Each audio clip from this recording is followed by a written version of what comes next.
si on a bien compris, ne sommes pas appelés à être blessés. En tout cas, à vivre dans un état d'homme blessé. Parce que blessés, nous le serons toujours. Il y aura toujours des attaques.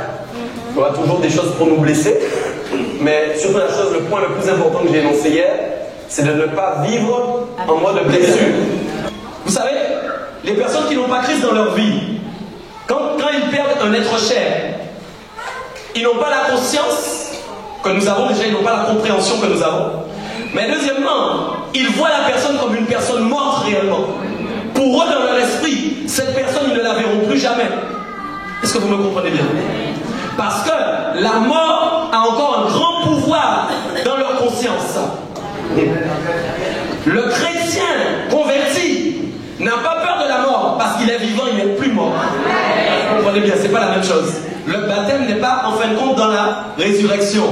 Le baptême est dans la mort de Christ. Écoute bien ce que je te dis. C'est important. Nous sommes baptisés dans sa mort. Pourquoi? Parce que s'il n'était pas mort, il n'y aurait pas eu la vie.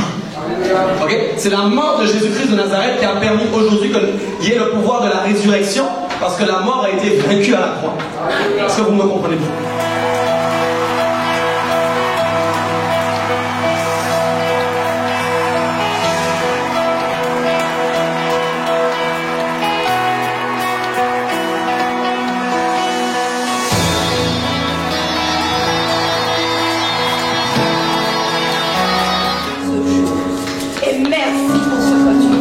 Encore, Seigneur, quand tu vas faire, car ce que ta bouche dit, ta main l'accomplit. Tu es Dieu, le Dieu vivant. Alléluia. Et je suis rempli et revêtu de la puissance divine. Alléluia. Alléluia. Merci, Seigneur. Alléluia. Merci, Papa. Merci, Jésus. Merci, Saint-Esprit. Sans vous, je ne serais rien, moins que rien. Et je sais aujourd'hui ce que tu as fait de moi, Père éternel. Alléluia. Alléluia. Gloire à toi, Père. Gloire à toi, Jésus. Gloire à toi, Saint-Esprit. Alléluia. J'aimerais juste partager un petit témoignage avec vous qui encore remonte la fidélité de notre Dieu. Il y a quelques temps de cela, je suis passée par une période vraiment où j'étais très fatiguée, je dirais même complètement épuisée. Et j'en suis arrivée à un stade dans mon corps physique, vraiment je tenais à peine. Et du coup, ça m'affectait aussi moralement. Alors que dans un sens, en même temps, je continuais à venir à l'église, je prenais sur moi, je disais mais non Seigneur, je vais venir te louer, je viens te servir, etc. Et pourtant ça n'allait pas mieux, même ça s'empirait en fait. Et à un moment, j'ai commencé à avoir mal au cœur. Par moments, je sentais des picotements dans mon cœur ou des douleurs. Et vous savez quand même, le cœur c'est un organe vital, n'est-ce pas? Et donc vous vous doutez que c'est quand même c'est un peu stressant quand ça commence comme ça. Je me dis mais qu'est-ce qui se passe? Ou la Seigneur, qu'est-ce qui m'arrive? Et puis ben, le diable vient rajouter sa couche. Il dit oh là là, tu vas mourir, tu vas voir, tu es malade, tu vas voir, etc. Il vient avec toutes ces belles paroles, n'est-ce pas? Et donc je suis rentrée dans un cercle vicieux d'inquiétude et d'angoisse. Peut-être ça aurait été un autre membre de mon corps, je sais pas, mon pied, où j'avais mal, je me serais dit bon c'est pas grave, j'aurais prié vite fait et puis bon voilà. Mais là comme c'était mon cœur, vraiment je me suis laissée emporter dans l'angoisse et dans l'inquiétude. Jusqu'à un jour, j'étais toute seule à la maison, mon mari était venu justement pour faire la répétition des enfants à l'église. Et là, j'ai eu terriblement mal, j'étais comme ça. Je me suis dit, non, il faut que j'appelle quelqu'un pour m'emmener aux urgences, ça ne va pas. J'ai jamais eu le réflexe de prier en fait et de prendre autorité. Parce que j'avais peur en fait, je me dis, mais non, c'est le cœur, même si je prie ou bien, vous voyez, c'est un organe vital. En fait, je me disais, non, il faut que j'aille à l'hôpital. Et donc, comme mon mari n'était pas là, je me suis dit de toute façon, je ne vais pas pouvoir le joindre, il est en train de répéter. Alors j'ai appelé ma maman, la prophétesse. Et donc je lui dis, maman, non, ça va pas, là j'ai vraiment mal au cœur, faut qu'on revient, ou je sais pas, il faut qu'on m'amène aux urgences, ça ne va pas. Donc au début, elle disait, bon, mais non, ça va aller. Et elle me dit au téléphone, allez, on va prier maintenant. Elle a commencé à prier. Et sur le champ, Je dis bien sur le champ, la douleur s'est arrêtée. Et je veux rendre gloire à Dieu pour ça. Voilà le petit miracle, le grand miracle. Dieu a intervenu cette fois-là dans mon cœur, je le crois. J'ai quand même mis un petit détail comme je n'avais pas prévu. Mais c'est qu'avant toute cette phase où je sentais les douleurs, quand ça a commencé, j'étais déjà allée voir un cardiologue en fait, qui m'avait dit que j'avais un petit souci en fait. Donc c'est pourquoi l'inquiétude grandissait en fait.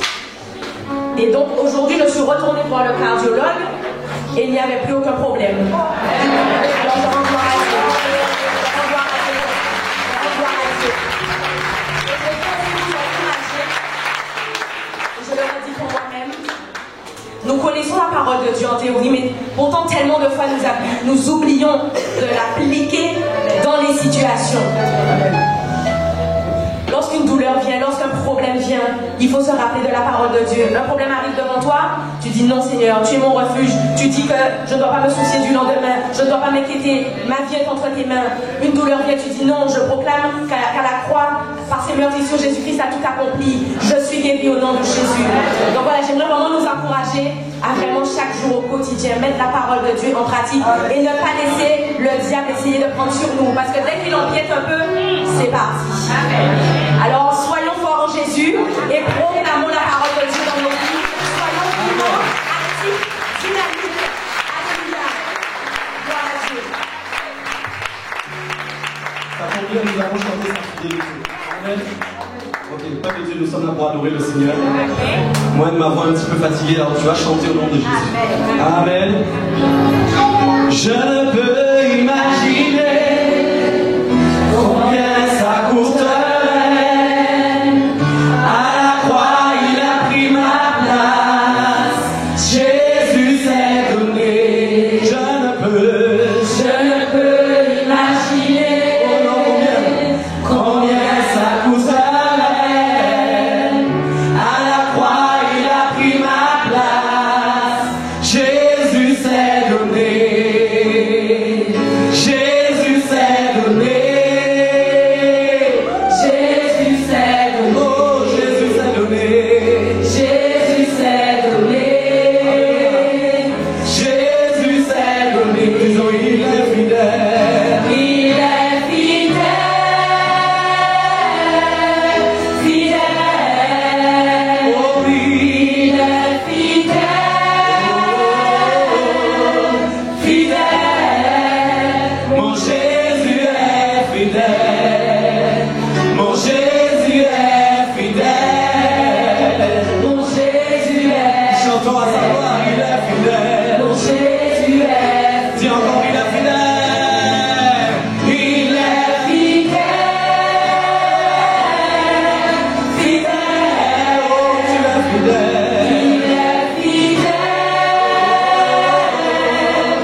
Mais tout ce que tu dis est véritable et s'accomplit toujours, se réalise toujours. Même si j'étais seul et que tous les hommes m'avaient abandonné, toi tu ne m'abandonneras jamais. C'est pourquoi il ne t'a jamais abandonné. Et c'est pourquoi tu vis sa fidélité chaque jour dans ta vie. C'est pourquoi tu peux dire, mon Jésus, mon Jésus, mon Jésus, mon Jésus, mon Jésus. Église, mon Jésus, mon Jésus. Ah, et est-ce qu'il y a quelqu'un qui a un Jésus comme moi je l'ai reçu? Alléluia. Mon Jésus est fidèle. Mon Jésus est fidèle. Mon Jésus est fidèle. Mon Jésus est fidèle. Mon Jésus est fidèle. Précieux comme un joyau, exceptionnel, majestueux. Personne n'est comme toi. Personne ne te représente. Personne n'a fait ce que tu as fait pour moi. Personne n'a fait ce que tu as fait pour moi. Personne n'a fait ce que tu as fait pour nous. C'est pourquoi nous élevons ton nom aujourd'hui. C'est pourquoi nous glorifions ton nom aujourd'hui, Église. Glorifie-le. Jésus est fidèle. Mon Jésus est fidèle. Mon Jésus est fidèle. Mon Jésus est fidèle. Mon Jésus est fidèle. Mon Jésus est fidèle. Mon Jésus est fidèle.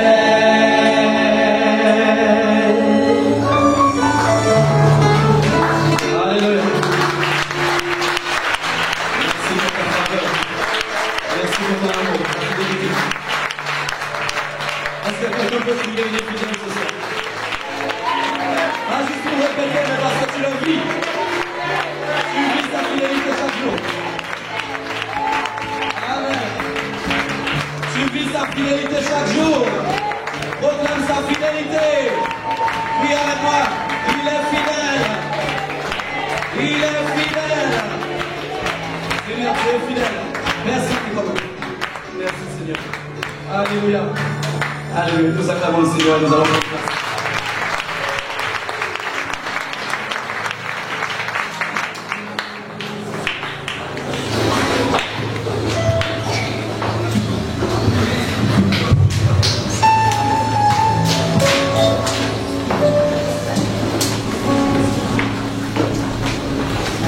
Alléluia.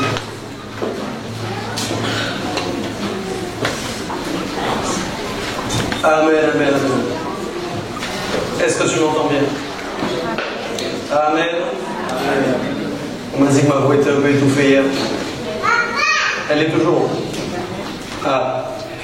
C'est l'essentiel, c'est que tu m'entendes bien et que tu me comprennes bien. Sinon, ça va pas. Dis à ton voisin, tu vas découvrir Jésus. C'est pas convaincant tout ça.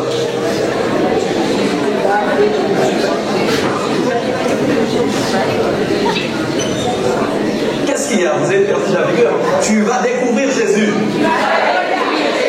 Voilà, voilà. Alléluia. Ok, le temps qu'il fasse les réglages. Amen.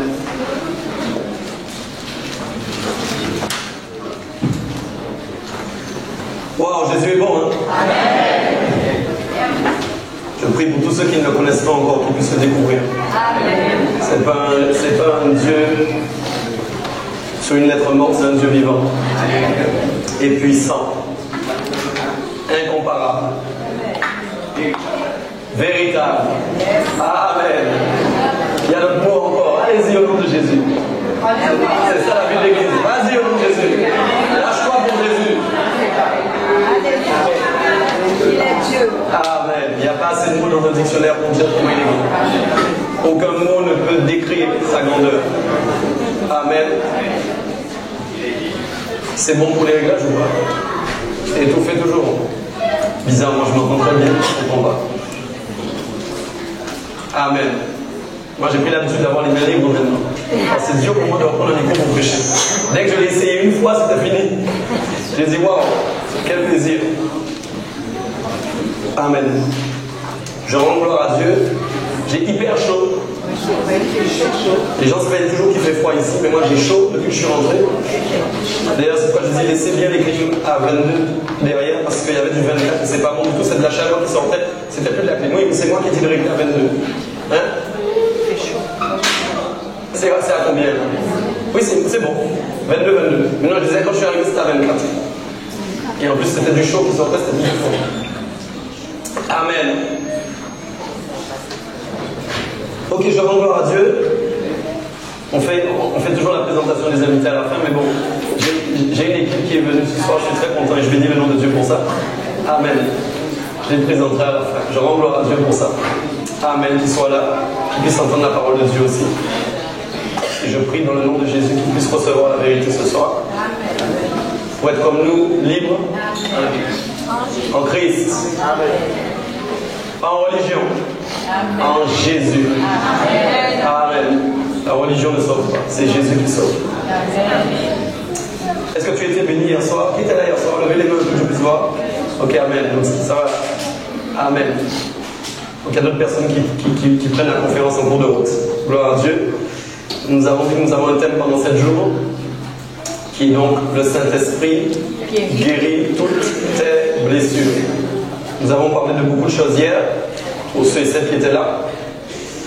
Et ce soir, je vais voir 4 points avec vous, puisque le titre de mon message ce soir, c'est 4 clés pour obtenir sa guérison. Dis avec moi, 4 clés pour obtenir sa guérison. Bon, je ne sais pas en réalité si le titre est bien choisi. Des fois, je me bats un peu avec les titres. Mais ce n'est pas important, c'est juste pour dire qu'on met un titre. Notamment quand on diffuse des messages, au moins il y a un titre, on se repère. Mais pourquoi j'ai dit, j'ai changé de titre, je crois 5 fois. Mais en réalité, pourquoi je dis, je ne sais pas si c'est le bon titre. Parce que bon, 4 clés pour obtenir sa guérison. Par rapport au message de hier, si on a bien écouté, si on a bien compris, nous ne sommes pas appelés à être blessés. En tout cas, à vivre dans un état d'homme blessé. Blessés, nous le serons toujours. Il y aura toujours des attaques. Il y aura toujours des choses pour nous blesser. Mais surtout le point le plus important que j'ai énoncé hier, c'est de ne pas vivre en mode blessure. Ok, puisque j'ai expliqué que quand on est blessé, on est paralysé, on est arrêté. Et donc la blessure nous empêche d'atteindre le stade que nous devons atteindre et qui est prévu par l'appel de Dieu sur nos vies. Ok? En gros, Dieu a un plan pour ta vie. Dis Dieu a un plan sur ma vie. J'ai dit sur, mais pour ma vie. Pour ma vie. Écoute bien. Que vous soyez chrétien ou pas, converti ou pas, peu importe, sachez une chose, Dieu a un programme pour vos vies. La question c'est est-ce que j'entre dans le programme de Dieu ou est-ce que je passe à côté? Ok? Pourquoi? Parce que l'Éternel a décidé de laisser l'homme choisir. C'est ok? L'homme, vous pouvez venir à l'église ce soir et entendre, c'est pas agréable pour moi par contre, vous pouvez venir à l'église, entendre le message, entendre dans vos cœurs la résonance que c'est la vérité, mais ne pas accepter Jésus. Est-ce que vous me comprenez? Comme aussi nous pouvons très bien être en Christ et ne pas accepter les remontrances du Seigneur non plus. Et rester dans l'état où nous sommes. Parce que hier nous avons prêché un message, mais peut-être il y a des gens qui étaient à l'arrêt, ils sont peut-être encore à l'arrêt. Mais j'espère que non, au nom de Jésus. Peut-être s'il y en a qui étaient à l'arrêt, nous croyons qu'ils vont partir maintenant de l'avant. Parce qu'ils ne vont plus s'arrêter sur les blessures, mais ils savent qu'ils sont appelés à être guéris pendant toute leur vie sur la terre. Amen. Tout leur parcours, tout leur pèlerinage sur la terre, ils sont appelés à être des hommes et des femmes qui vivent. Ok? Et donc si nous vivons, c'est au-delà des blessures. Amen. Donc, ce soir le thème, donc j'ai dit, c'est 4 clés effectivement pour obtenir sa guérison. J'aurais pu dire aussi des clés en fin de compte pour vivre guéri, ou des clés en fait pour ne plus voir les blessures. Enfin bon, voilà. Que je prie le Saint-Esprit. Saint-Esprit vraiment dirige ces moments, dirige ces instants. Sans toi, rien n'est possible. Je prie vraiment que je sois en arrière, que toi tu prennes toute la place pour m'inspirer afin de parler à ton peuple. Père, aujourd'hui, il y a des personnes qui sont là, qui viennent peut-être pour la première fois. Peut-être il y en a sûrement qui ne t'ont pas encore accepté en tant que Seigneur et Sauveur. Je prie aujourd'hui qu'à travers ce message, ton esprit puisse convaincre les cœurs, non seulement de péché et de jugement, mais que la repentance vienne derrière ce message. Je prie vraiment, toi qui es capable de convaincre, toi qui es puissant pour convaincre, toi, Père, qui porte les cœurs, toi qui es capable de toucher n'importe quel cœur, Je prie aujourd'hui, Seigneur, avec conviction, que ce message, Père, puisse toucher un cœur. Je prie aussi aujourd'hui, Père, afin, Père, que toutes les personnes qui t'ont déjà accepté dans leur vie, et Père, qui vivaient avec des blessures, je déclare aujourd'hui, ils ne verront plus les blessures comme ils les voyaient jusqu'à maintenant. Je déclare aujourd'hui, ils ne vivront plus comme des hommes et des femmes blessés, mais ils vivront comme des hommes et des femmes qui ont été guéris par Jésus-Christ de Nazareth et par son esprit. Nous déclarons, Père, que pendant ces 7 jours, toutes les personnes qui vont participer à cette conférence vont ressortir avec une transformation, vont ressortir avec un changement radical. Ils ne verront plus les choses de la même manière. Ils n'imagineront plus les choses de la même façon. Ils ne verront plus la parole de la même manière. Mais il y aura quelque chose de précieux qui sera déposé dans leur cœur. Parce que ton esprit est puissant pour convaincre et pour nous enseigner et pour nous instruire. C'est pourquoi je te prie ce soir, touche les cœurs, au nom de Jésus. Nous disons Amen, nous acclamons le Seigneur. Alléluia.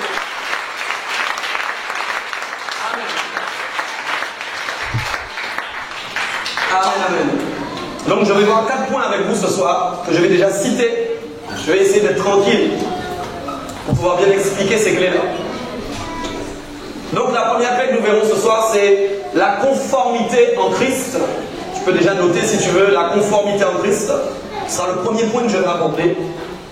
Le deuxième point, ce sera les choses nouvelles. Bon, les choses nouvelles. Les choses nouvelles. En gros, les choses nouvelles, 2 points, le ministère de l'Esprit. Troisième point que je vais aborder avec vous, le consolateur. On appelle aussi le défenseur, l'intercesseur. Ou encore le paraclète. Ou paraclé, je ne sais pas si on dit paraclé ou paraclète. Paraclé, ok. Ça c'est le côté créole que je revenir. Acclame Dieu pour ça. Il y en a un qui a acclamé quand même.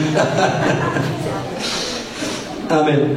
Et le 4e point que je vais avec vous, c'est le ministère de la réconciliation ou encore le ministère de l'échange. Donc le premier point que je vais aborder avec vous, c'est la conformité en Christ. Ok? Et nous allons prendre le texte déjà dans Romains 6, versets 1 à 4. Romains chapitre 6, versets 1 à 4. 1, 2, 3. Que dirons-nous donc? Demeurions-nous dans le péché afin que la grâce abonde? Loin de là, nous qui sommes morts au péché, vous êtes là? Comment vivrions-nous encore dans le péché?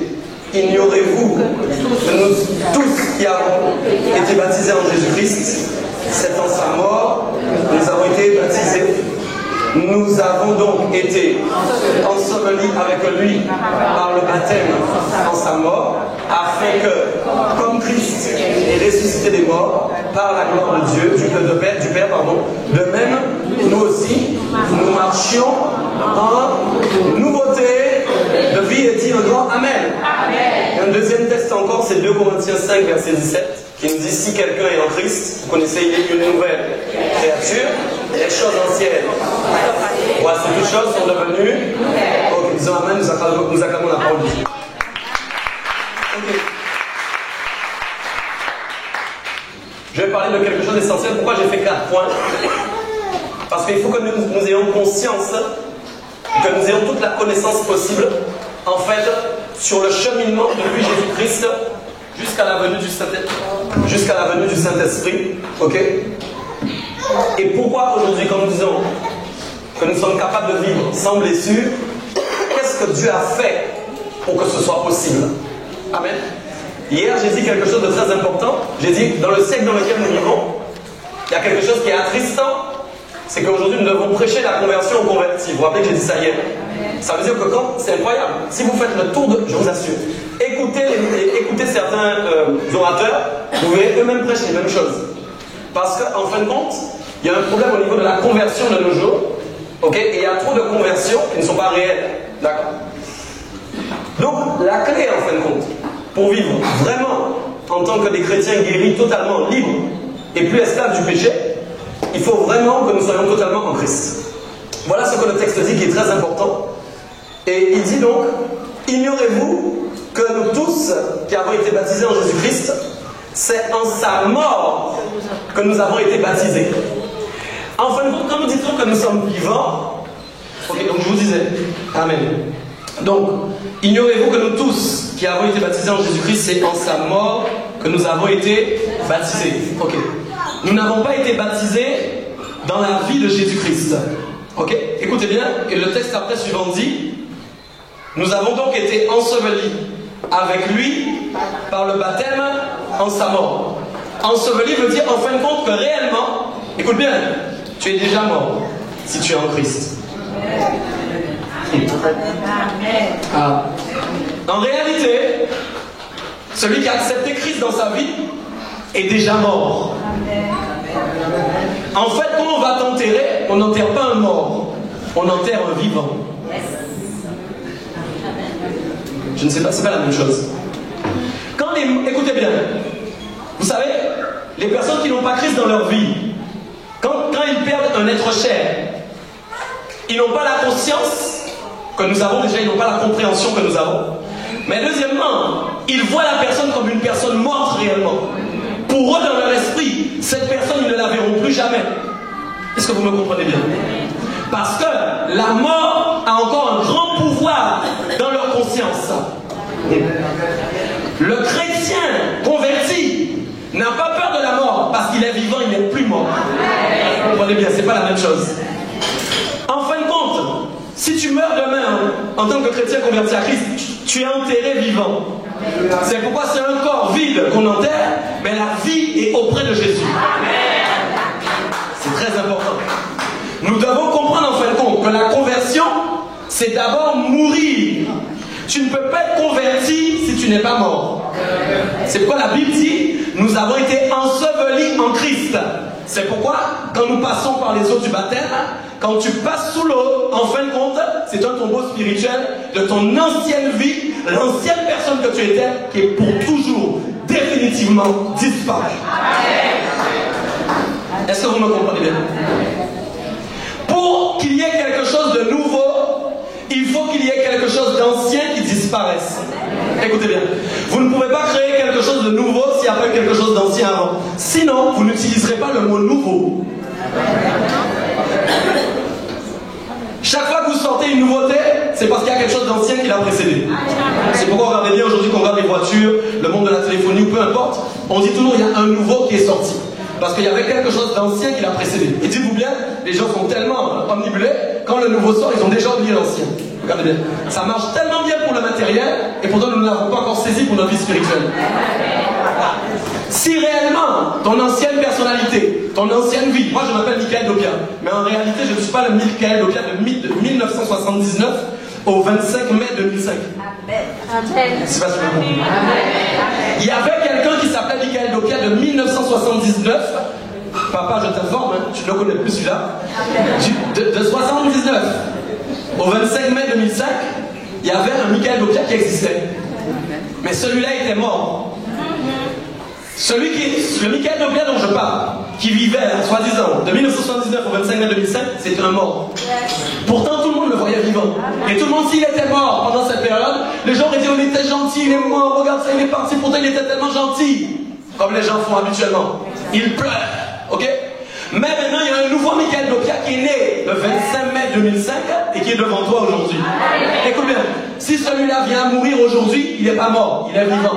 Parce que l'ancien Michael Dopia a été remplacé par le nouveau Michael Dopia avec une nouvelle identité qui vient en lui, Jésus-Christ de Nazareth.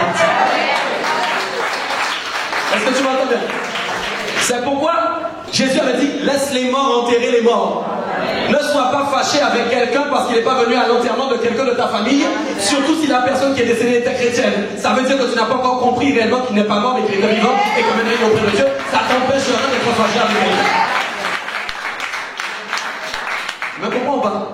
Souvent même les gens disent, viens, pasteur, il y a telle personne qui est décédée. Et moi je dis à pasteur, mais écoute, si je viens pas encore, les gens vont dire que t'es pas venu. Et puis mon Dieu m'a dit, mais arrête aussi un peu avec ça. Les gens, ce sont des chrétiens. S'ils pleurent parce que t'es pas venu, c'est qu'ils n'ont pas compris que les gens ne sont pas morts, ils sont vivants. Toi tu es en train de pleurer sur des morts vivants. C'est incroyable ça. Pleurons les morts morts. Allô, allô, allô. Nous devons pleurer. Là où tu dois pleurer, c'est quand il y a des morts morts. Ce que j'appelle des morts morts, c'est des gens qui ne vont pas aller auprès de Jésus, qui ne seront pas sauvés. Là tu as de quoi pleurer. Mais si la personne est une mort qui est vivante, aïe, aïe, gloire à Dieu. Mais cette personne est mieux que toi et moi. Et son calvaire est fini. Ses problèmes sont terminés. Mais en fait, quand les gens qui ne sont pas en Christ n'ont pas la conscience, la compréhension de ces choses-là. Parfois, nous-mêmes chrétiens, nous n'avons pas encore compris ça. C'est une clé pour ta vie. Si l'ancien est passé, les blessures anciennes sont passées, et donc si tout est nouveau maintenant, il ne peut plus y avoir de blessures anciennes dans la nouveauté que Christ a créée en toi. Je ne peux pas marcher en me disant que je porte les blessures qui datent de 79. Bon, là encore, j'ai pas de blessures, j'étais petit. Mais toutes les blessures qui datent de 80, de 85, de 88, divorce des parents, etc., où j'étais en colère, rebelle. Imagine, aujourd'hui, je suis en train de penser à ça toujours. Mon père ne serait pas à Christ, il ne serait pas là. Parce que tu m'as compris bien. Parce que moi, je suis en train d'en vouloir à quelqu'un, toujours. Ah, comprends-moi bien. Tu as vu, je te livre des petits secrets sur ma vie. Est-ce que tu me comprends bien? Mais quand je suis venu à Jésus, Jésus a effacé. Tu vois? C'est comme si on a enlevé un fusible de mon esprit. Là, comme si on l'a enlevé, tout a été effacé. Comprends bien que si aujourd'hui tu acceptes en fin de compte de marcher dans les blessures de ta vie précédente, c'est qu'en réalité tu n'as pas compris que tu es né de nouveau. C'est pas acceptable. Dis avec moi, c'est pas acceptable. Amen. Ok. Donc il dit bien, c'est en sa mort que nous avons été baptisés. Le baptême n'est pas en fin de compte dans la résurrection. Le baptême est dans la mort de Christ. Écoute bien ce que je te dis. C'est important. Nous sommes baptisés dans sa mort. Pourquoi? Parce que s'il n'était pas mort, il n'y aurait pas eu la vie. Okay? C'est la mort de Jésus-Christ de Nazareth qui a permis aujourd'hui qu'il y ait le pouvoir de la résurrection, parce que la mort a été vaincue à la croix. Est-ce que vous me comprenez bien? Jésus l'a vaincu en ressuscitant. Si Jésus n'était pas ressuscité, la mort n'aurait pas été vaincue. Ok. Regardez bien ce qu'il dit. En sa mort, nous avons été baptisés. Okay. Nous avons donc été ensevelis. Tu te rends compte, tu ne sais pas, tu peux comprendre. Écoute bien, en fin de compte, je ne suis pas au courant, mais le 25 mai 2005, au moment où j'acceptais Christ, il y avait quelque chose qui faisait bam, bam, bam, bam. Parce qu'il y a quelqu'un qui était mort.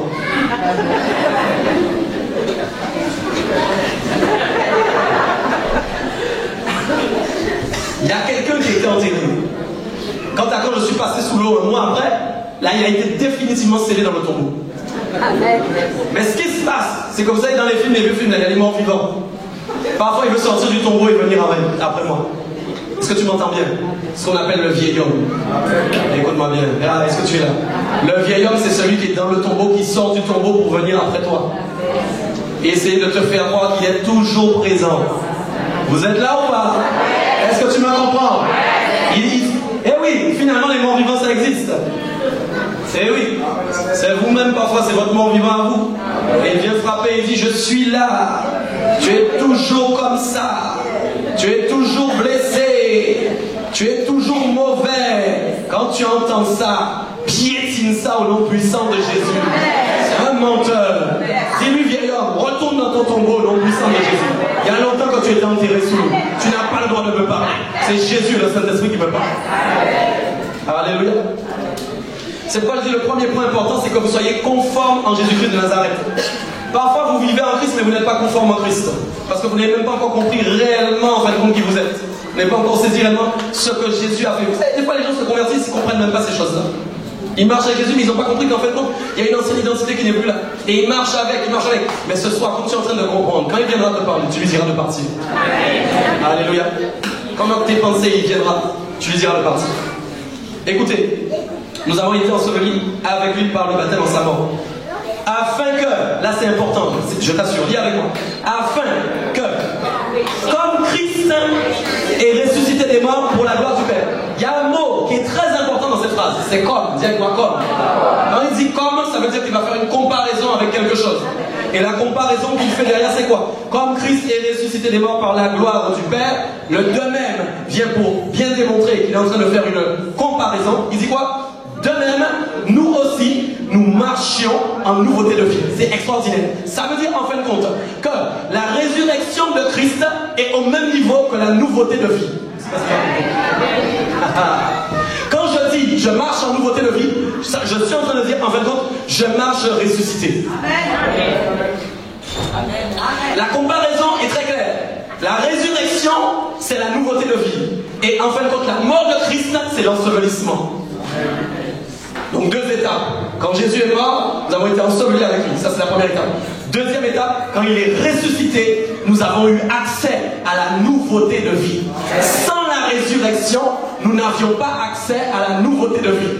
Ah, est-ce que tu me comprends? C'est pourquoi Jésus-Christ, quand il est ressuscité, il a dit de ne pas s'inquiéter et qu'il allait laisser son esprit qui allait venir vivre en nous, et c'est à cause de la résurrection que ça a pu avoir lieu. Alléluia. Est-ce que tu me comprends bien?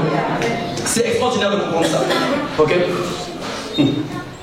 Donc en gros, la résurrection de Christ est une puissance. Il y a quoi, une puissance? Et dans la puissance, il y a les éléments de la puissance. Comme la comparaison est faite entre la résurrection, la gloire de la résurrection et la gloire de la nouveauté de vie. La composante de la gloire de la résurrection est la même composante que la gloire de la nouveauté de vie. C'est pourquoi on dit qu'en fin de compte, je ne veux pas aller trop vite, lorsqu'on disait qu'à l'époque de Moïse, en fin de compte, les pharisiens avaient un voile jeté sur eux, vous entendez bien ou pas? Le voile fait quoi? Il t'empêche d'accéder à la gloire. D'ailleurs, il y a une comparaison très claire qui a été faite.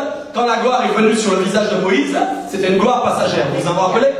Mais la gloire de Dieu était tellement forte sur son visage que le peuple ne pouvait pas le regarder. Qu'est-ce qui s'est passé? On a mis un voile sur son visage, ok? Écoutez bien, quand la Bible dit aujourd'hui que le voile a été déchiré, ça veut dire que le voile a été enlevé. Non seulement maintenant nous avons accès à tous les éléments de la gloire de la résurrection. Tu m'entends bien? Tous les éléments de la gloire sont accessibles pour tous ceux qui ont accepté Jésus-Christ de Nazareth et qui ont été ensevelis avec lui. Quand on dit que quelqu'un est en Christ, on dit qu'il a été enseveli avec lui. Pour savoir si tu es vraiment en Christ, tu dois vérifier si ton vieil homme n'a plus le dessus sur ta vie. Si le mort-vivant revient et qu'il a le dessus sur toi, c'est que tu n'es pas encore en Christ. Je suis en Christ quand le vieil homme se tait. Est-ce que vous me comprenez?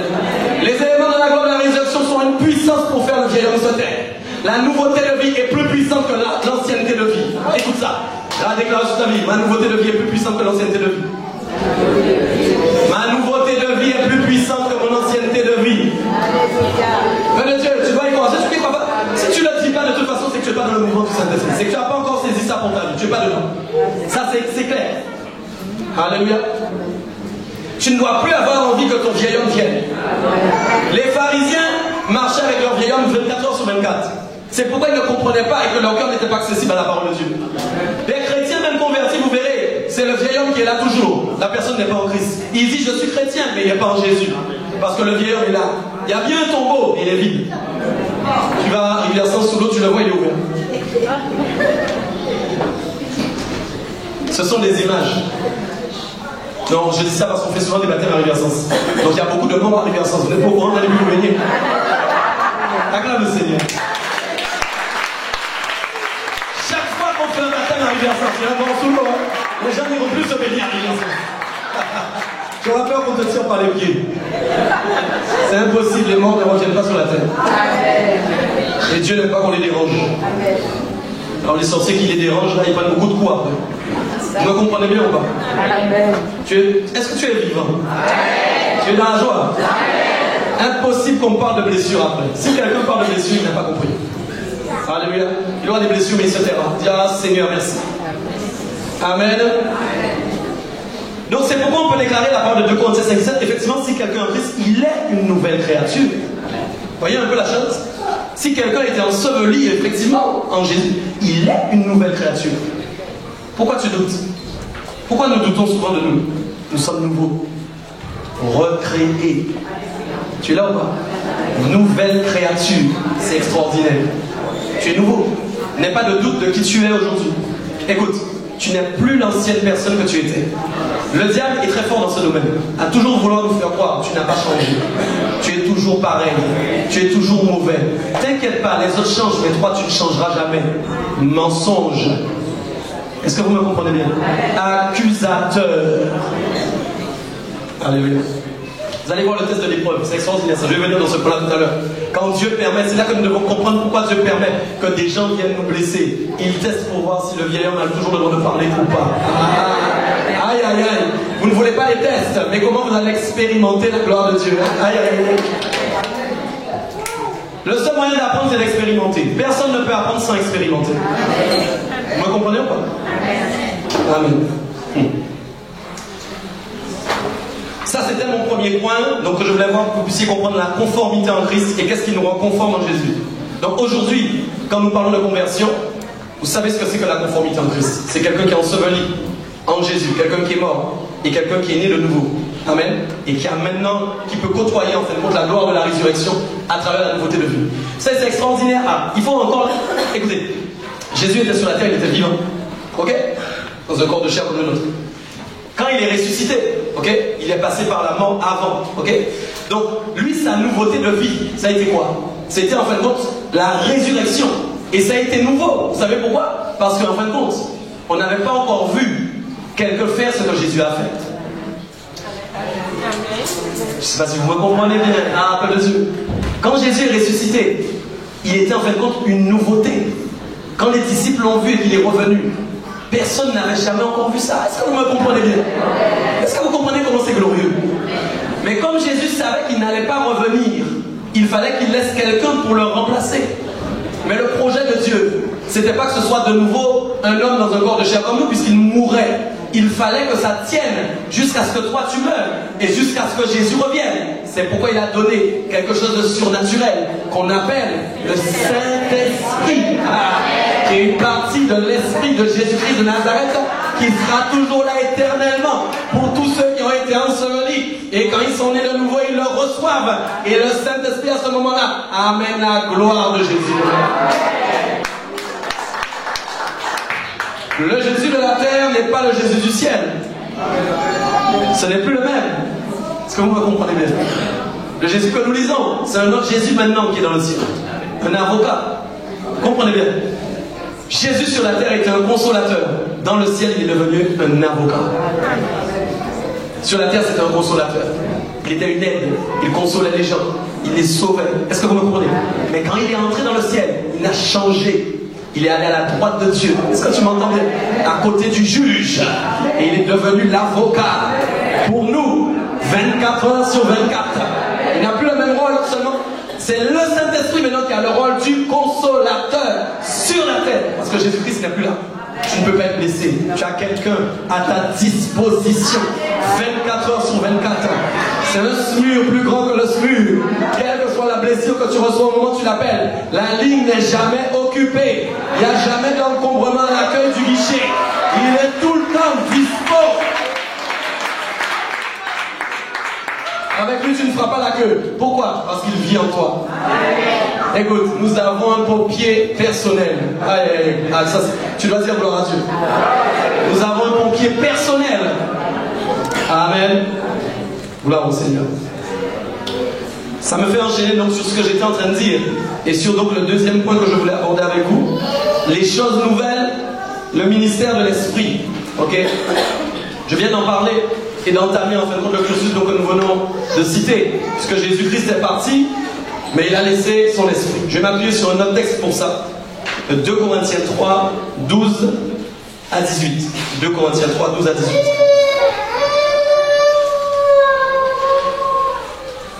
Ok, amen. Lisons ensemble. Ayant donc cette espérance, nous usons d'une grande liberté et nous ne faisons pas comme Moïse qui mettait un voile sur son visage pour que les fils d'Israël ne fixassent pas les regards sur la fin de ceux qui étaient passagers. Mais ils sont devenus durs d'entendement, car jusqu'à ce jour, le même voile demeure quand ils font la lecture de l'Ancien Testament. Ils ne se lèvent pas parce que c'est en Christ qui disparaît. Jusqu'à ce jour, quand on lit Moïse, un voile est jeté sur leur cœur. Mais lorsque les cœurs se convertissent au Seigneur, le voile est ôté. Or, le Seigneur, c'est l'Esprit. Et là où est l'Esprit du Seigneur, là est la liberté. Nous tous, qui, le visage découvert, contemplons comme dans un miroir la gloire du Seigneur, nous sommes transformés en la même image, de gloire en gloire, comme par le Seigneur, l'Esprit. Dis un grand amen. Là encore, il y a une clé qui est très importante, parce qu'en fin de compte, les choses nouvelles, dis avec moi les choses nouvelles. Les choses nouvelles, ce sont les choses qui sont arrivées, qui ont été amenées dans ta vie après ta conversion. C'est-à-dire au moment où tu étais enseveli, que tu es devenu une nouvelle créature, il y a des choses nouvelles qui sont venues dans ta vie. Et ce sont des choses en fin de compte qui sont glorieuses. Dans la gloire de Dieu, nous avons reçu la liberté et la transformation. C'est ce que ce texte exprime. Il y a quelque chose qui est important qui est dit au verset 16. Il est dit que lorsque les cœurs se convertissent au Seigneur, en gros, lorsque quelqu'un accepte de mourir et de devenir une nouvelle personne, une nouvelle créature, il se passe quelque chose, il y a un voile qui est ôté. Ça veut dire en fait qu'il y a un accès que nous n'avions pas avant, auquel nous avons droit maintenant. Ah. Dis avec moi, j'y ai droit. J'y ai droit. Ok. Vous savez que parfois nous pouvons être chrétiens ne pas avoir même conscience que nous avons droit à la gloire de Dieu. Écoute, je ne parle pas de la gloire qui se manifeste quand nous sommes dans l'adoration, dans la louange. Je ne parle parce que la gloire elle est grande, elle est incroyable. La gloire de Dieu se manifeste de différentes manières. Mais je parle de la gloire que toi tu es capable de recevoir. Je ne sais pas si on s'est compris. Je parle de la gloire. Oui, c'est à toi que je parle. La gloire qui t'est réservée à toi.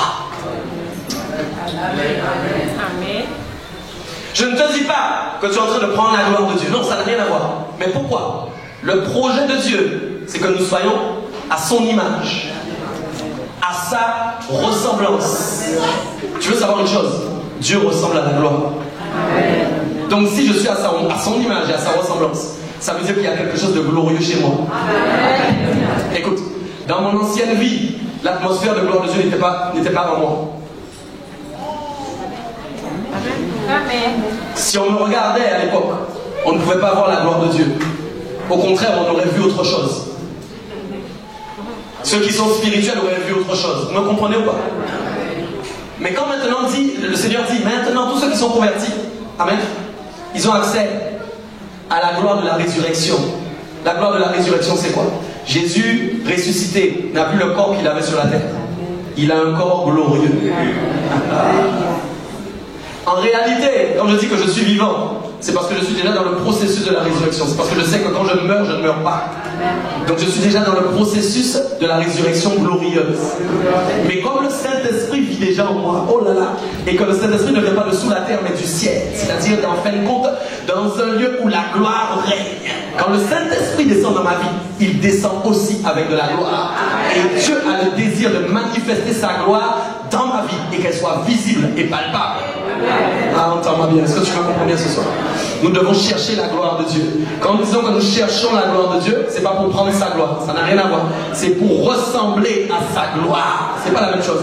Quand je commence à ressembler à sa gloire, il y a des effets autour de moi. Quand je commence à ressembler à sa gloire, il y a des choses qui se passent dans ma vie qui vont me dépasser.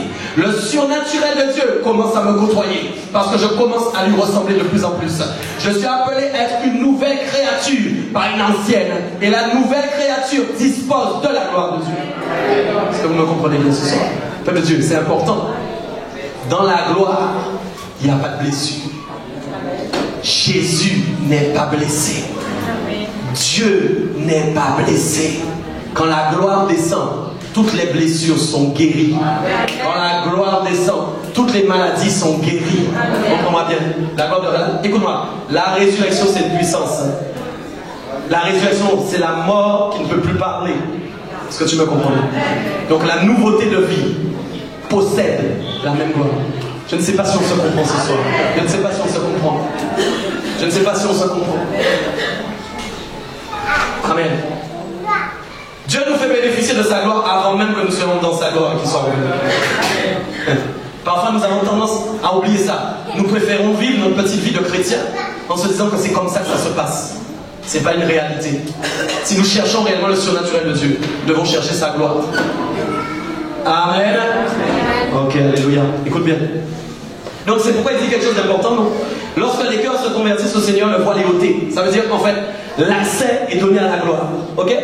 Et il dit quoi? Le Seigneur, donc, c'est l'Esprit. Donc, pour confirmer en fin de compte que Jésus n'est plus sur la terre, mais le Saint-Esprit est là, c'est comme si Jésus était là.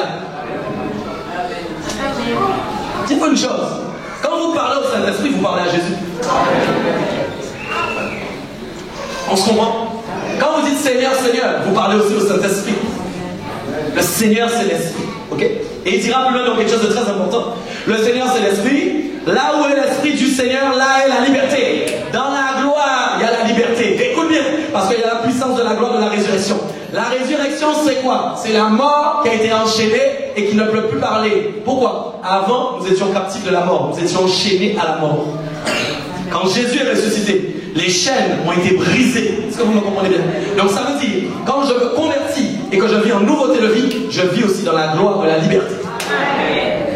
Est-ce que tu me comprends bien? En réalité, tu n'es enchaîné par quoi que ce soit. Si nous sommes enchaînés, c'est que nous voulons rester enchaînés. Ou si nous sommes enchaînés, c'est que nous nous sommes enchaînés nous-mêmes. La liberté. Si je suis libre, c'est que je peux courir. Si je cours, c'est que je ne suis pas blessé. Tu m'entends bien ou pas? Oui. Si je suis libre, c'est que je peux sauter. Si je saute, c'est que je ne suis pas blessé. Tu m'entends pas? Si je suis libre, c'est que je peux crier. Si je crie, c'est que je ne suis pas blessé. Vous me comprenez ou pas? Alléluia. La liberté. Donc n'oublie pas, dans la gloire de Dieu, il y a la liberté et la transformation. C'est offert dans la dimension de la gloire de la résurrection. Vous me comprenez bien? La nouveauté de vie est comparable à la gloire de la résurrection. Ses composantes principales, c'est premièrement la liberté, deux, la transformation. Premièrement la liberté parce qu'il t'a libéré des chaînes. Il a effacé l'ardoise. Deuxièmement la transformation. Je te le dis maintenant, c'est écrit. Pourquoi la transformation? Lis avec moi. Verset donc 17. Or le Seigneur c'est l'Esprit. Là où est l'Esprit du Seigneur c'est la liberté. Lisons, nous tous qui, le visage, voilà, là maintenant, il n'y a plus de voile, ton visage, c'est une image qui veut dire que tu as accès à quelque chose. Nous tous, qui le visage est couvert, contemplons dans un miroir la gloire du Seigneur, nous sommes transformés en la même image, de gloire en gloire, comme par le Seigneur l'Esprit. Oh! La Bible dit en fin de compte, quand tu te regardes dans un miroir maintenant, pour celui qui est né de nouveau, pour celui qui a été recréé, tu me comprends ou pas? Voilà ce que la Bible dit. Il côtoie la dimension de la gloire de la nouveauté de vie. Il a été libéré. Mais voici maintenant une deuxième chose qui se passe. Le Saint-Esprit va lancer en fait un processus. Une souris ou quoi? C'est ça? Ah bon? Le Saint-Esprit va lancer un processus, ok, de transformation dans ta vie. Tu m'entends bien ou pas? La transformation, tu vas la voir. Quand tu regardes en fin de compte ton visage dans un miroir, c'est écrit ici, hein. Écoute bien. Nous tous qui le visage est couvert, contemplons comme dans un miroir. C'est une image. Comme dans un miroir. Qui voudrait dire en fin de compte que c'est un reflet. Ok? Et il dit, nous contemplons donc le reflet de la gloire du Seigneur. Ok? Nous sommes transformés en la même image que quoi? La même image que le reflet que tu vois. Ça va? Il dit, de gloire en gloire. Ça veut dire quoi? La gloire est tellement grande que ce sera toujours de gloire en gloire. C'est pas juste de gloire tout court, c'est de gloire en gloire. Ça veut dire que la gloire est appelée à grandir dans ta vie. Ok? Et il dit après, comme par le Seigneur, en gros l'Esprit, comme par l'Esprit. C'est bien l'Esprit qui emmène le reflet de la gloire de Dieu dans ta vie. Amen. On comprend bien. Le Saint-Esprit, écoutez mes amis, c'est important que vous ayez le Saint-Esprit tous. Mes amis, c'est sérieux. Non seulement que vous ayez le Saint-Esprit, mais en plus que vous lui laissiez toute la place pour que la gloire vienne dans vos vies. Je ne sais pas si on s'est compris. Vous savez, nous pouvons avoir le Saint-Esprit, l'avoir reçu, mais ne pas lui laisser la possibilité de mettre la dimension de gloire. Parfois, le Saint-Esprit peut être là. Le reflet que tu vois n'est pas encore le reflet de la gloire de Dieu. Parce que tu ne permets pas au Saint-Esprit de lancer la gloire dans ta vie. Ok?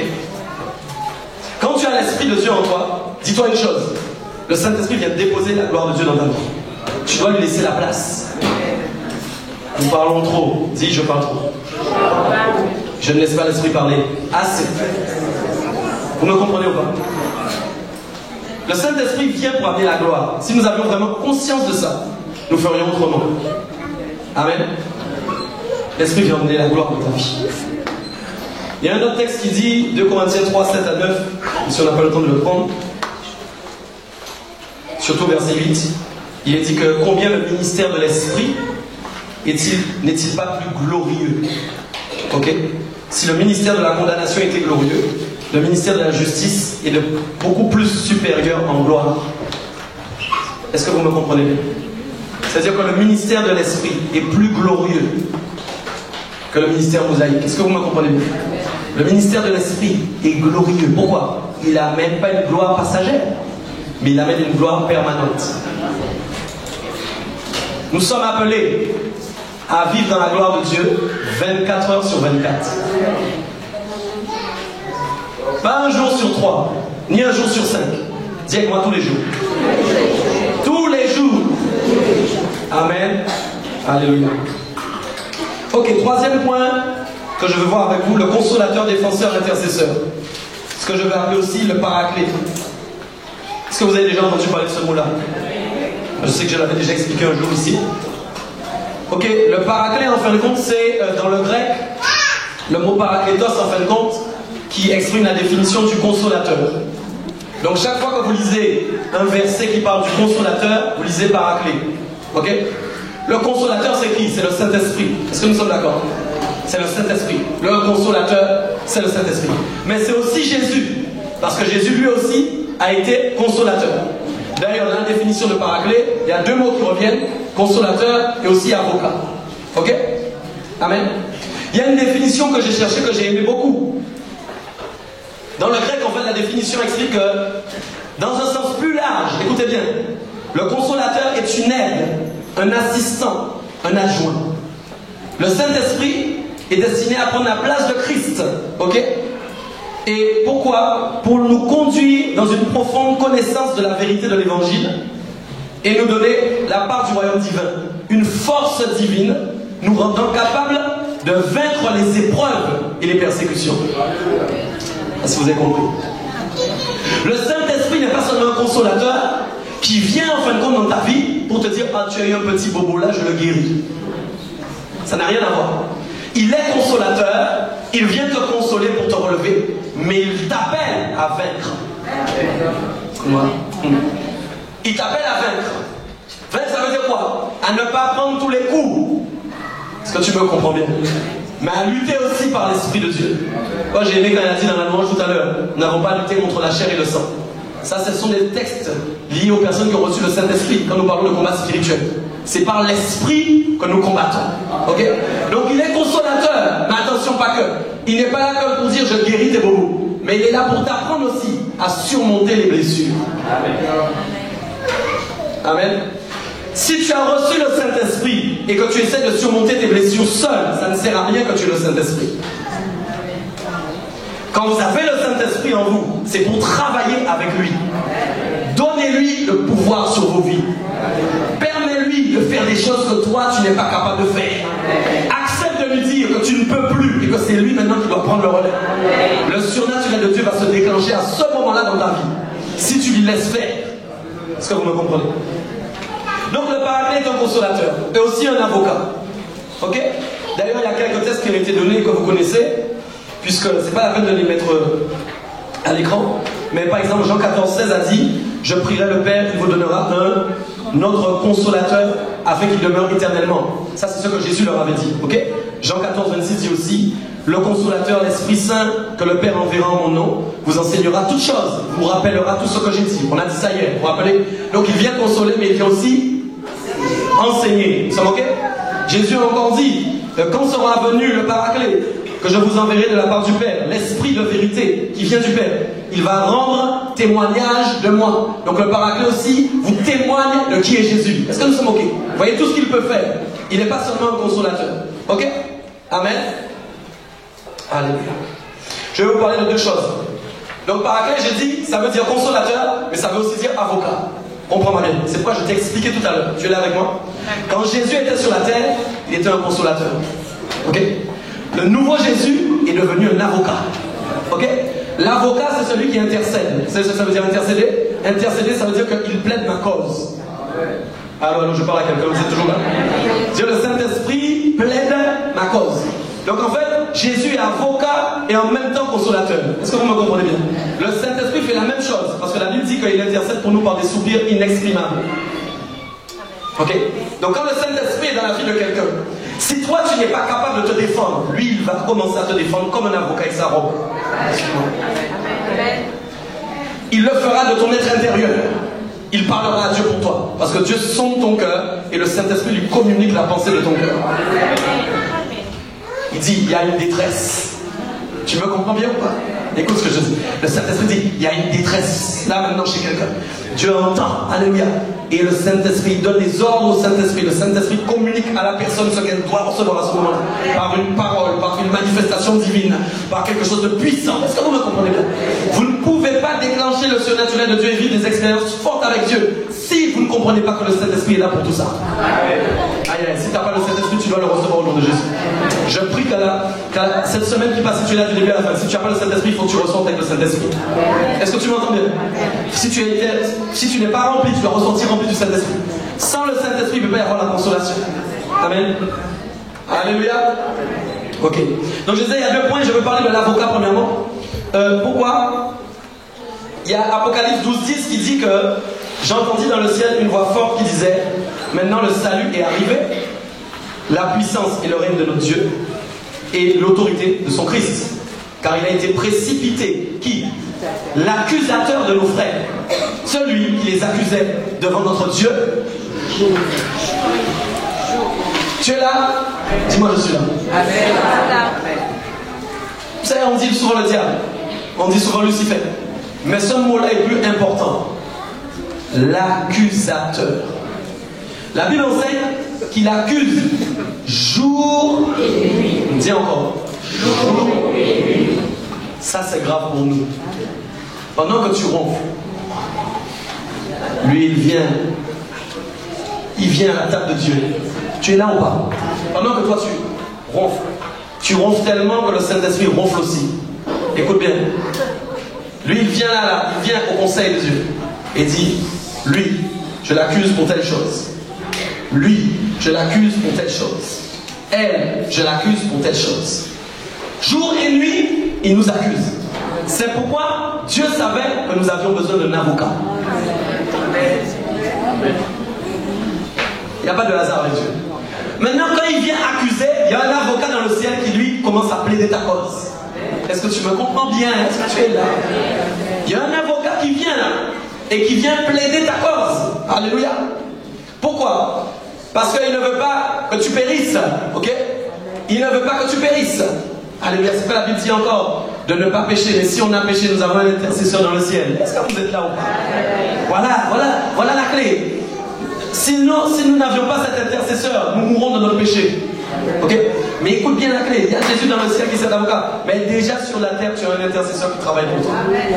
Dans ta vie même, dans ta propre vie. Lui-même, il intercède pour toi. Lui-même, il peut prier pour toi. Ça veut dire que tu vas avoir une relation intime avec le Saint-Esprit pour discuter avec lui. Est-ce que vous me comprenez bien? Alléluia. Un blessé a besoin d'un intercesseur. Est-ce que vous me comprenez? Un accusé a besoin d'un avocat. Nous ne pouvons pas être chrétiens, convertis, nés de nouveau et travailler sans avocat. Nous avons un avocat. Il plaide notre cause 24 heures sur 24. Il est gratuit. Gratuit. Alléluia. Amen. Il y a un autre passage qui est important parce qu'il est dit en Romains 8, 26, 27. Ça c'est important. Dis avec moi, c'est important. De même aussi, l'Esprit nous aide dans notre faiblesse. Ça, tu peux le mettre. Ok. Dis ça avec moi. De même aussi, l'Esprit nous aide dans notre faiblesse. Car nous ne savons pas ce qui nous convient de demander de nos prières. Dis avec moi, clé. Ça, voilà. Ça, c'est une clé que je te donne ce soir. Le problème que nous avons, soit tu es trop orgueilleux pour ne pas accepter que tu es faible parfois.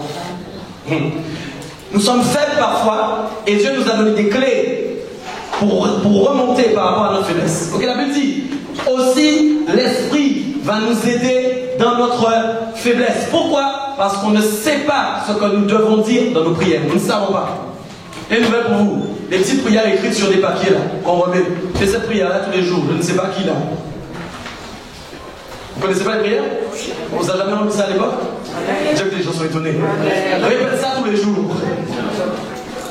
Père, mon Père, si, Sainte, si, est-elle, Sainte M, priez là.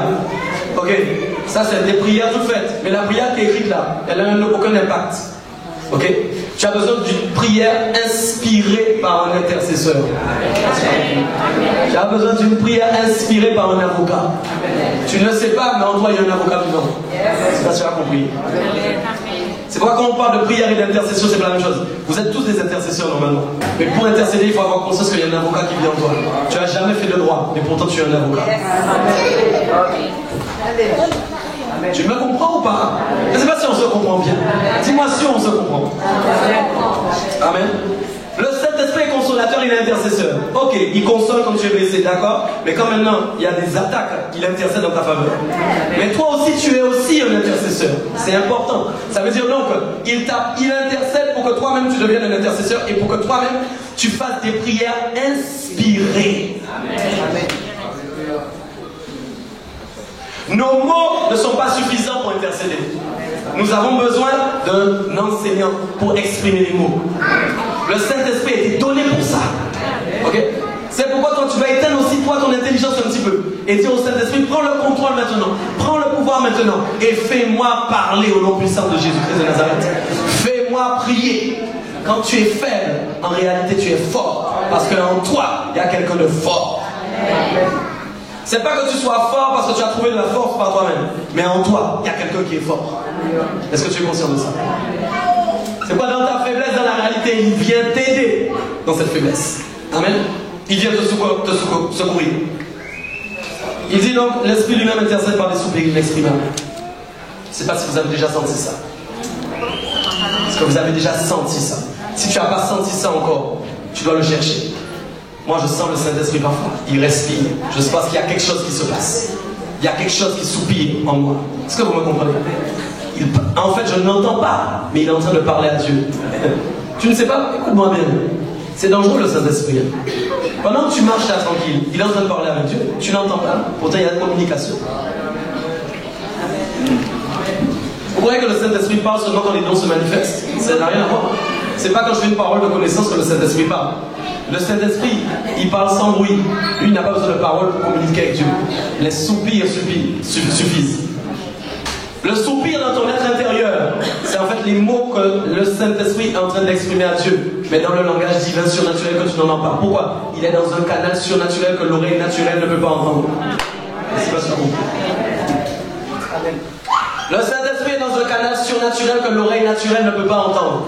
C'est pourquoi toi tu l'entends comme un soupir, mais Dieu ne l'entend pas comme un soupir, Dieu l'entend comme une communication. Dans le monde naturel, c'est un soupir. Dans le monde surnaturel, c'est pas un soupir. Il y a communication. Dis, on joue pas avec le Saint-Esprit. T'es conscient de ça? On joue pas avec le Saint-Esprit. Certains sont morts à cause de mépris du Saint-Esprit. Attention, rappelez de ça. Il y a un péché grave qui n'est pas pardonné. C'est le blasphème contre le Saint-Esprit. Amen. Écoutez bien. Il y a un autre verset encore qui dit, Éphésiens 6:18, vous connaissez, je vous donne les clés. En tout temps, faites des prières par l'Esprit. Ok? Toutes sortes de prières et de supplications éveillées à cela avec une entière persévérance. Ok? Si tu ne pries pas par l'Esprit avec persévérance, régulièrement, la persévérance c'est tous les jours. Si tu n'apprends pas toi-même à prier par l'Esprit, quand tu seras faible, tu seras faible. C'est le fait que tu expérimentes la prière par l'Esprit régulièrement, tu deviendras fort. Parce que c'est l'Esprit qui va te rendre fort. Alléluia. Est-ce qu'on se comprend? Amen. Un autre point par rapport à le point, ça je vais dire c'est mon point capital. Les blessures concourent à notre bien. Waouh. Où est-ce qu'on entend ça? Là on dit mais quand on me blesse, moi quel bien ça me fait? Dis avec moi, les blessures concourent à mon bien. Dis j'aime les blessures. Les menteurs. Vous marchez avec moi le 14 sur 24. Moi j'aime pas les blessures. Elles concourent à mon bien, mais je ne les aime pas.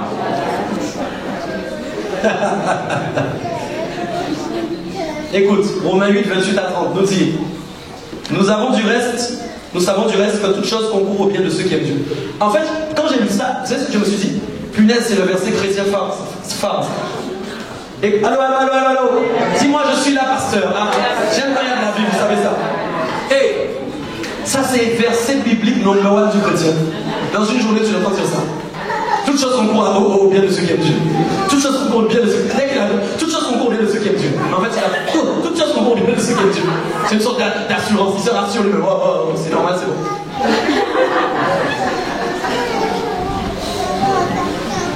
Il faut comprendre ce que ça veut dire. Tu es là ou pas? Il faut saisir qu'est-ce que la parole nous dit en fait. Il dit quoi? En fait, il dit, nous savons du reste que toutes choses concourent au bien de ceux qui aiment Dieu, de ceux qui sont appelés selon son dessein. Pourquoi? C'est là où c'est intéressant. C'est là où tu vas comprendre. Car ceux qu'il a connus d'avance, en gros, Michael Dokia, 79 à 2005, il le connaissait. Vous me comprenez? Et avant même 1979, il me connaissait. Il te connaissait. Tu sais ça, non? Il ne t'a pas connu le jour de la conversion. Il te connaissait. Il savait que tu serais là. Et il savait que tu serais là ce soir. Les stagiaires, il savait que vous seriez là ce soir. Comprenez bien. Il sait. Parce que vous êtes prédestinés. La prédestinée, ça veut dire qu'il y a quelqu'un qui s'appelle Dieu qui a choisi. Ça va ou pas? Et écoute bien. Ceux qu'il a connus d'avance, il les a aussi prédestinés à être semblables à l'image de son Fils. Voilà. Comment je peux devenir semblable à l'image de Christ si on ne me blesse pas? Voilà le toute chose concourt au bien de ceux qui aiment Dieu, que tu ne comprends pas et que tu fais que dire à tout va. Toute chose concourt. Toute chose concourt. Non. Toute chose concourt à mon bien, c'est quoi? Tout ce qui m'arrive, toutes les attaques que je reçois, toutes les blessures que je reçois, tu m'entends bien? Concourt à mon bien. C'est pas la même chose. Pourquoi? Parce que je ne peux pas devenir semblable à quelqu'un si je ne suis pas, et si je ne vis pas, ou si je n'expérimente pas ce que lui, il a expérimenté. Ce qui veut dire que Jésus, la chose la plus, écoute-moi, mais qu'est-ce qu'il a expérimenté le plus? Les blessures et les coups. Le monde chrétien, l'évangile maintenant de ce siècle, nous sommes Jésus, les adorateurs même ils mélangent musique du monde avec adoration. Jésus, Jésus, Jésus, un Jésus seulement ce même sorte de Jésus, mais je ne sais pas quel est ce Jésus. Est-ce que vous me comprenez bien? Mais même là, quand une blessure seulement arrive, ce Jésus-là disparaît. Est-ce que vous me comprenez bien? Il n'y a plus Jésus. Parce que quand la souffrance arrive, pourquoi? Ils n'ont pas expérimenté la souffrance comme Christ a expérimenté la souffrance. Résultat, ils ne tiennent pas en longueur. Le Jésus, là, quand nous disons Jésus, c'est un Jésus qui a souffert d'abord. Là, il ne souffre plus maintenant. Mais c'est un Jésus qui a été blessé et rejeté. Et Jésus m'appelle aussi à souffrir pour son nom. Donc tu vas expérimenter les blessures. Dieu n'est pas en train de te casser. Dieu n'est pas en train de te dire je te fais souffrir. Non, il est en train de te modeler. Il est en train de te sculpter. Il est dans le mode de recréation. Est-ce que tu me comprends bien? Et dans ce mode, ce processus dans lequel il est, il regarde son image à lui. Et il te regarde. Et il fait une décalcomanie, si tu veux, entre lui et toi. Est-ce que vous me comprenez bien? Donc, quand nous disons toutes choses concourent au bien de ceux qui aiment Dieu, en réalité, nous disons tout ce que Dieu permet, même les attaques, même les souffrances, même les gens qui nous font du mal. Il est en train de dire, la souffrance par laquelle tu passes, tu vas la surmonter, tu vas la surpasser. Mais quand tu l'auras surpassée, quand tu l'auras surmontée, il y aura une partie de ma gloire que tu n'avais pas avant qui sera maintenant. Voilà ce qu'il dit. Vous me comprenez? Ça, c'est extraordinaire. Les gens aujourd'hui veulent ressembler à Christ, mais dans la facilité. Et on prêche cet évangile aujourd'hui. Ok? Tu peux pécher, tu peux faire tes affaires, c'est tranquille. Tu ressembles à Jésus, tu es en Jésus. Vous me comprenez ou pas? C'est ça en fait. C'est facile pour les gens. Ça leur plaît. Ok? Non. Le vrai évangile, c'est la souffrance aussi. C'est apprendre à souffrir pour le nom de Christ. C'est ça qui va toujours te permettre de garder ton salut. Parce que quand tu seras rodé en mode détermination contre les attaques, contre les blessures, quel que soit ce qui va t'arriver, tu tiendras toujours la main de Jésus-Christ jusqu'à la fin. J'espère que l'Esprit nous parle ce soir. Amen. Il dit bien, ils les ont aussi prédestinés donc à être semblables à l'image de son Fils. Donc écoute-moi bien, c'est pas aujourd'hui que tu as décidé que tu allais ressembler à son Fils. Ça date de longtemps. Donc ça veut dire, oh, ça c'est fort. Aïe, aïe, aïe, écoute. Comme c'est depuis longtemps, tu m'entends bien? C'est depuis longtemps qu'il avait décidé que tu ressembles à l'image de son fils, mais tu n'étais pas encore là. Est-ce qu'on se comprend bien? Mais Jésus, lui, quand il est passé avant même que tu sois là, ok, il a reçu, lui, les blessures pendant sa vie, hein, pendant son pèlerinage sur la terre, là, comme on disait, il recevait les coups, il recevait les blessures. Mais pourtant, toi tu es arrivé bien après, et pourtant Dieu avait déjà dit que tu lui ressemblerais. Donc forcément, comme il savait que son fils aurait souffert, il savait aussi forcément que toi aussi tu aurais souffert. La souffrance de Christ était déjà programmée, parce que c'est elle qui allait amener la victoire au nom puissant de Jésus. C'est elle qui allait amener Jésus à la croix, c'est elle qui allait amener la victoire sur la mort, c'est elle qui allait amener le Saint-Esprit. Dieu savait tout ça par avance. C'est pourquoi, en fin de compte, les souffrances sont en train de te sculpter, c'est tout. Et il y a quelque chose de bien. Il ne faut pas croire que quand on dit les souffrances, ça concourt à ton bien, mais que tu es là comme un martyr, hein, ça n'a rien à voir. C'est quand on t'attaque. Mais attention, tu as une armure sur toi. On te blesse, mais l'entaille ne t'atteint pas, elle n'est pas profonde. On te donne des coups, oui, c'est vrai, mais il y a quelque chose de toi, en toi, le Saint-Esprit qui est là, qui fait que tu souffres, oui, mais en même temps il y a la paix, en même temps il y a la joie. Tu me comprends bien ou pas? En même temps il y a l'assurance, en même temps il y a des capacités extraordinaires, en même temps il y a la volonté puissante du Saint-Esprit. On te blesse, oui, mais en même temps il y a tout ça en même temps qui se manifeste. Tu n'es pas là-dessus. Les blessures guérissent rapidement. On ne comprend pas. On disait qu'on t'aurait couché en 3 jours. Rien n'a été fait. Au bout d'1 heure, tu étais déjà debout. Moi, déjà, j'essaie de me coucher tous les jours. C'est la vérité. Est-ce que vous me comprenez bien? Mais au nom puissant de Jésus, ça dure quelques secondes, ça dure quelques minutes. Mais il y a quelque chose qui bouillonne en moi, là, qui à chaque fois me dit, relève-toi au nom puissant de Jésus. Tu n'as pas le droit. Voilà, ce n'est pas ce que la parole dit. Ce n'est pas ton appel. Ce n'est pas la volonté de Dieu. Cette voix qui résonne dans ton esprit, c'est celle-là que tu dois écouter. Tu dois faire un choix de voix écoutée. Arrêtez d'écouter la voix qui vous dit vous êtes tombé. Arrêtez d'écouter la voix qui vous dit vous êtes minable. Arrêtez d'écouter la voix qui vous dit vous ne réussirez pas. Écoutez l'autre voix. Écoutez l'autre voix. Vous savez, c'est un contaminateur. Satan. Quand il contamine tes pensées, il a déjà gagné. Laisse le Saint-Esprit contaminer tes pensées. Que ce soit le Saint-Esprit qui contamine tes pensées. Déclare que le Saint-Esprit contamine mes pensées. Au nom puissant de Jésus. Que ce soit contaminé radicalement par la puissance du Saint-Esprit. Tes pensées soient renouvelées tout le temps, régénérées. Au nom puissant de Jésus. Que ce soit régénéré au nom puissant de Jésus. Est-ce que vous me comprenez bien? Ah, papa, tu es puissant. Alléluia. Saint-Esprit est bon. Tu es béni ce soir. Amen. Amen. Il dit encore plus loin, il y a quelque chose d'important au verset 30. Ceux qu'il a prédestinés, il les a. Écoute, les 3 dimensions, il faut parler. Donc ceux qu'il a prédestinés, il les a aussi appelés. Ceux qu'il a appelés, il les a aussi justifiés. Et il les a aussi glorifiés. Dis avec moi 3 dimensions. La première dimension, c'est la prédestination. C'est-à-dire qu'avant la fondation du monde, avant même que ta maman soit là, avant que ton père soit né, Dieu savait que tu allais être là et que tu étais prédestiné à le servir. Tu m'entends bien? Pourquoi il y a des gens peut-être dans cette salle, ils ne savent pas encore mais tu es prédestiné. Tu seras comme moi. Tu ne sais pas encore mais tu seras bientôt comme moi. Est-ce que vous me comprenez bien? Prédestination, ça c'est une chose. Deuxièmement, qu'est-ce qu'il fait quand il prédestine? Il va t'appeler un jour. Tu es là ou pas? Peut-être c'est ce soir, il t'appelle là, il est en train de t'appeler. La prédestination dit, ok, toi je te regarde, je t'ai prédestiné là. Maintenant, je t'appelle, je fais sonner le téléphone. Ça c'est la deuxième chose. On est là ou pas? Quand vous répondez maintenant à l'appel, vous dites oui Seigneur, qu'est-ce qui se passe? Regardez un peu comment c'est beau. Troisième dimension qui arrive, la justification. La justification c'est quoi? Il te transforme selon le modèle. Ça veut dire qu'à ce moment-là, c'est quoi la transformation? C'est l'ancien cœur de pierre dont j'ai parlé hier, qu'il arrache et il met un cœur nouveau. C'est ça le processus de la justification. Suis bien, prédestination. Dieu te connaissait avant même que la terre soit fondée. Tu es là ou pas? Deuxièmement, quand il a décidé, il t'appelle, tu réponds à l'appel. Quand tu réponds à l'appel maintenant, justification, il enlève ton cœur de pierre, il met un cœur nouveau. Tu es là ou pas? Et dernière chose qu'il ne faut surtout pas oublier, une fois que maintenant il a mis le cœur, il te glorifie.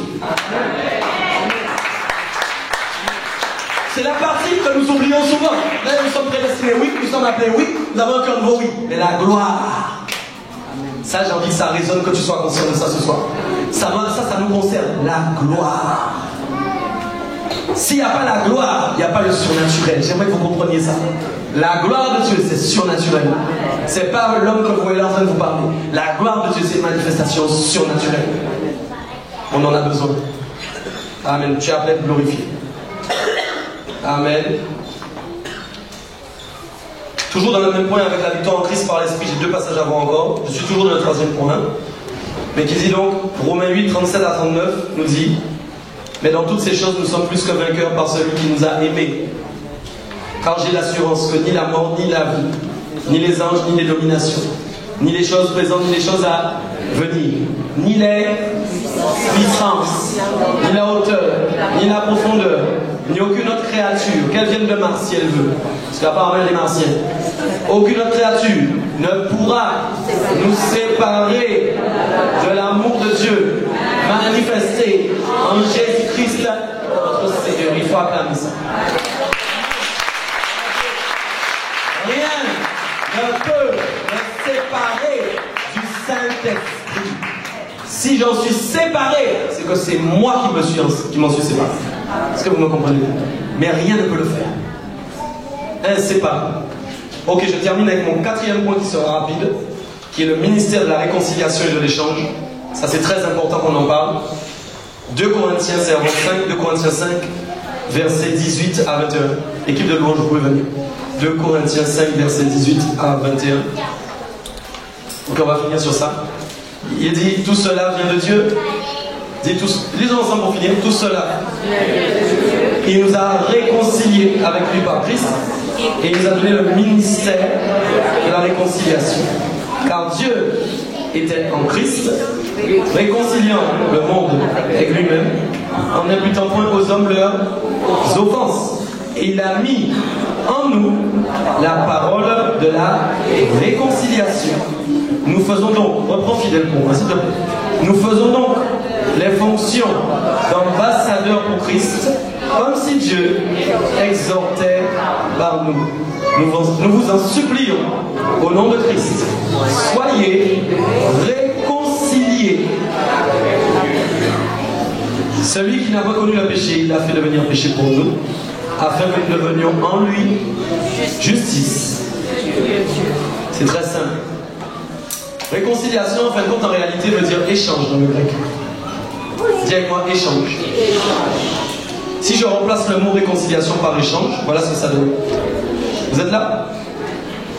Tout cela vient de Dieu, qui nous a échangé avec lui par Christ.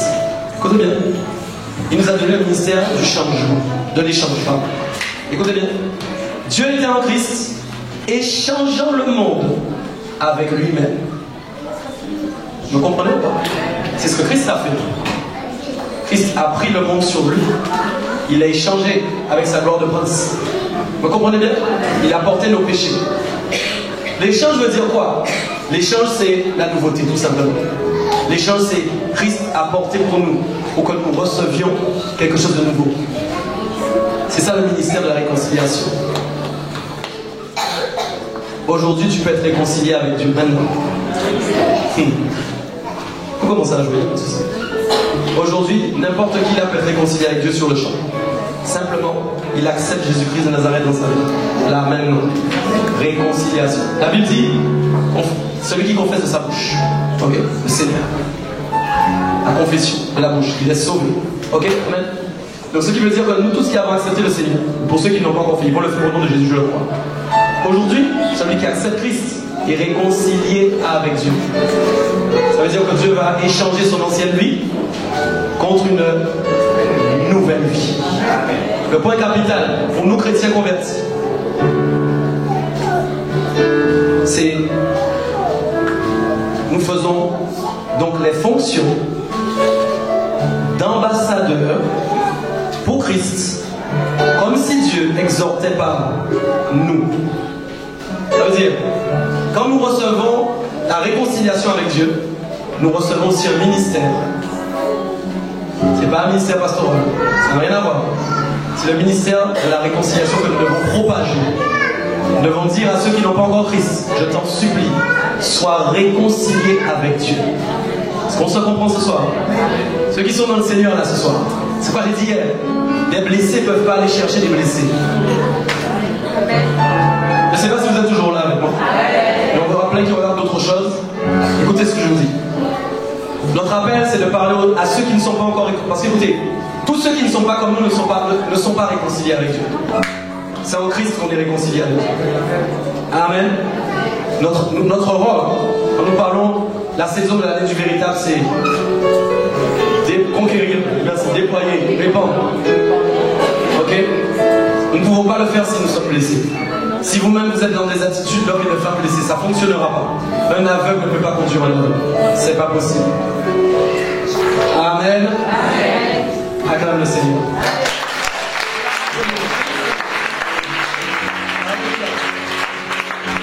Ok, on va se lever.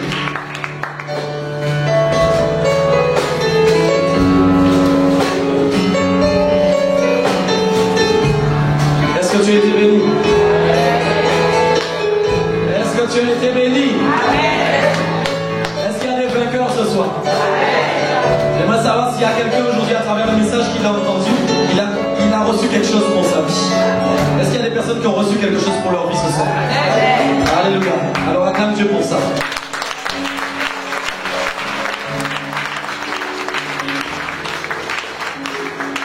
Oh, prions Seigneur. Alléluia.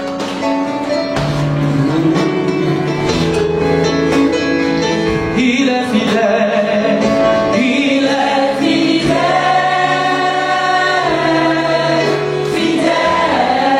Oh, il est fidèle, il est fidèle, fidèle. Mon Jésus est fidèle. Oh oui Seigneur. Mon Jésus est fidèle. Dans cette atmosphère, mon Jésus est, il va venir toucher.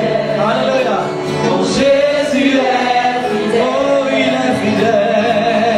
Il est fidèle.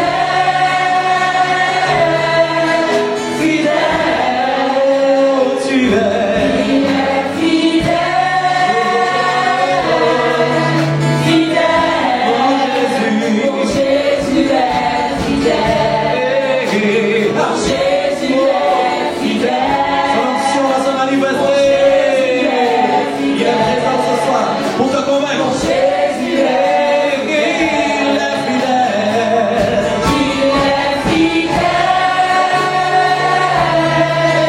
Fidèle. Sa fidélité va te toucher. Il est fidèle. Fidèle. Mon Jésus. Mon Jésus est fidèle. Il est fidèle. Mon Jésus est sans sa présence. Mon Jésus est fidèle. Mon Jésus est fidèle. Oh, il est fidèle. Il est fidèle. Fidèle. Et tu es fidèle. Tu es fidèle. Oh, fidèle. Fidèle. Mon Jésus est fidèle. Mon Jésus est fidèle. Mon Jésus